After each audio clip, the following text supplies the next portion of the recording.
Hello students, আসুন আজ আমরা আমাদের নিজস্ব যে রাজ্য পশ্চিমবঙ্গকে জানি।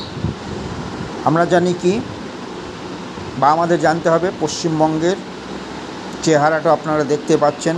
এই যে পশ্চিমবঙ্গর ম্যাপ, প্রত্যেকটা নাম্বারিং করা আছে 1 2 3 4, মানে যতগুলো জেলা আর কি সব নাম্বারিং করা আছে।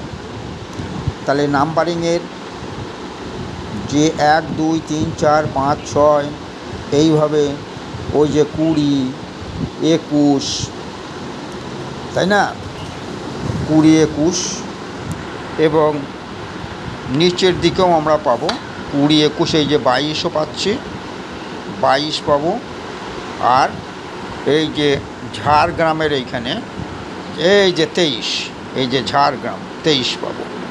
তাহলে আমরা বলতে পারি পশ্চিমবঙ্গের মোট 23টি জেলা। কটা জেলা? মোট 23টি জেলা। তো 23টা জেলার পরপর নাম এখানে দেওয়া আছে। এটা ভালো করে জানতে হবে, সবাইকে জানতে হবে। এই যে 1 নম্বরে দার্জিলিং আছে না, 2 নম্বরে জলপাইগুড়ি, 3 নম্বর কোচবিহার, এরকম পরপর লিস্টে দেওয়া আছে। তো আমরা ম্যাপ থেকে আমাদের জানতে হবে কোন জায়গাটায় কোন জেলা। এমনি শুধু জেলাগুলির নাম জানলাম, জেলাগুলি কোন দিকে কোথায় এগুলো জানলাম না, এটা তো হয় না। আর একটা এখানে ইম্পর্ট্যান্ট জিনিস আছে, এই যে পশ্চিমবঙ্গের 4টি জেলার ভেতর দিয়ে কর্কট ক্রান্তি রেখা বা ট্রপিক অফ ক্যান্সার চলে গেছে।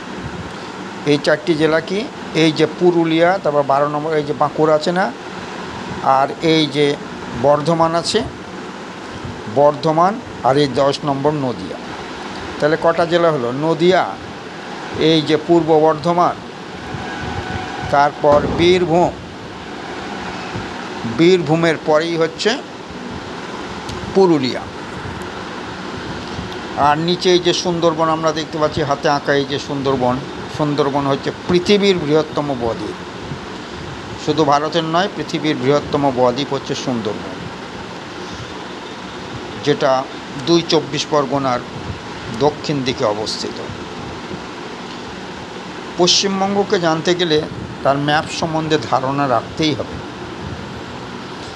তা কী করে রাখবো? এই যে 1 নম্বর আছে, এটা কি দার্জিলিং, দার্জিলিং ভেঙে ওই যে কালিম্পং, ওটা একটা নতুন হয়েছে।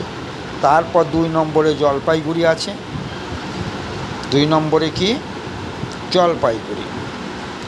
তারপর নাম্বার দেখে আমরা বলতে পারি কোনটা কোন জেলা এবং সেটা তার পজিশন কত। এই যে যেমন এই যে পূর্ব বর্ধমান 22, আর এই যে পূর্ব বর্ধমান হচ্ছে 9, আর পশ্চিম বর্ধমান 22। বর্ধমান কিন্তু দুটো ভাগে ভাগ করা হয়েছে। আর যে ট্রপিক অফ ক্যান্সার বা কর্কট ক্রান্তি রেখা, এটা কিন্তু 23.5 ডিগ্রি নর্থ বলতে হবে, 23.5 ডিগ্রি নর্থ। এই যে পুরুলিয়া, এই যে বাঁকুড়া, এই যে পূর্ব বর্ধমান বলতে হবে কিন্তু, আর নদিয়া, এই 4টে জেলার ভিতর দিয়ে কর্কট ক্রান্তি রেখা চলে গেছে। বারবার বলছি মানে কি, এখান থেকে একটা সাধারণ জ্ঞানের প্রশ্ন থেকেই যায়, সমস্ত পরীক্ষাতেই থাকে, যে কোন জেলার ভেতর দিয়ে যায়নি বা কোন জেলার ভেতর দিয়ে কর্কট ক্রান্তি রেখা বা tropic of cancer passes through which of the following districts, এরকমও দেয়। তাহলে এখানে আমাদের 23টা জেলা মনে রাখতে হবে সবসময়।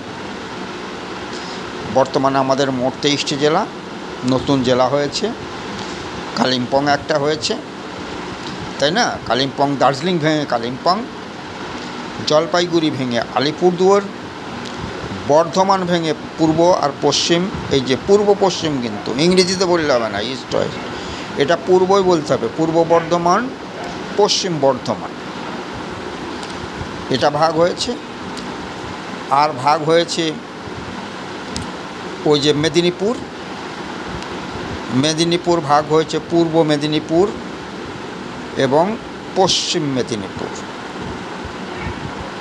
ম্যাপে আপনারা দেখতে পাচ্ছেন পূর্ব মেদিনীপুর, পশ্চিম মেদিনীপুর। পরে আবার মেদিনীপুর আবার ঝাড়গ্রাম নামে আবার একটা নতুন জেলা তৈরি।